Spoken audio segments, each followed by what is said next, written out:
കയ്പയ്ക്ക കയ്പില്ലാത്ത രീതിയിൽ തയ്യാറാക്കുന്ന വിധമാണ് ഞാനിവിടെ കാണിച്ചേക്കണത്. 2 ടേബിൾ സ്പൂൺ വെളിച്ചെണ്ണ ഒഴിക്കേണ്ട. ചെയ്യാൻ പോണത് കയ്പയ്ക്ക വാട്ടാൻ പോവുകയാണ്. അതിനായിട്ട് ഞാൻ 2 ടേബിൾ സ്പൂൺ വെളിച്ചെണ്ണ ഒഴിച്ചിട്ടുണ്ട്. അതിൽ കുറച്ച് കടുക് ഇടാം.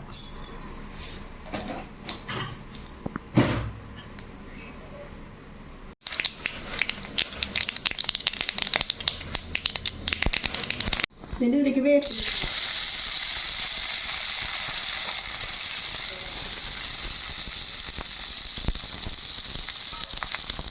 3 പച്ചമുളക് കട്ട് ചെയ്തേക്കാം. പച്ചമുളക് കട്ട് ചെയ്തത് വട്ടത്തിലേക്ക് മുറിച്ച് വേപ്പിലേക്ക് ചെയ്യാം.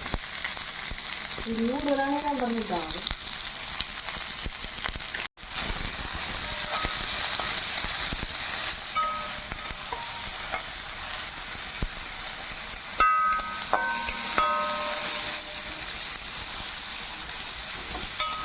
വാടിയിട്ടുണ്ട് കേട്ടോ. ഈ ബ്രൗൺ കളർ ആവാൻ നിൽക്കണ്ട.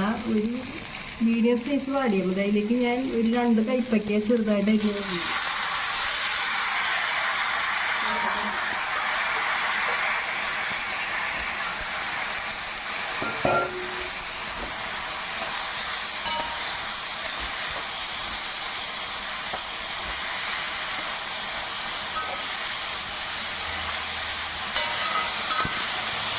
മഞ്ഞൾപ്പൊടി ഇടുന്നുണ്ട്.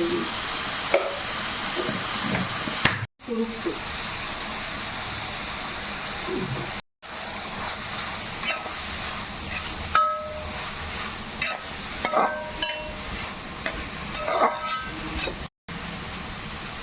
നല്ല വലിപ്പമുള്ള തക്കാളി കട്ട് ചെയ്തത് ഈ കയ്പയ്ക്ക വാട്ടിയിലിടണുണ്ട്.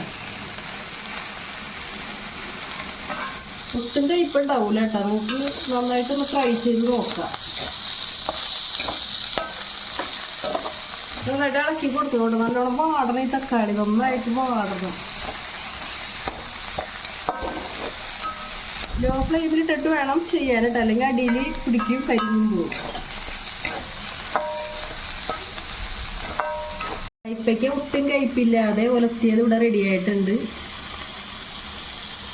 കയ്പയ്ക്ക കയ്പില്ലാത്ത രീതിയിൽ തയ്യാറാക്കുന്ന വിധമാണ് ഞാനിവിടെ കാണിക്കാൻ പോണത്.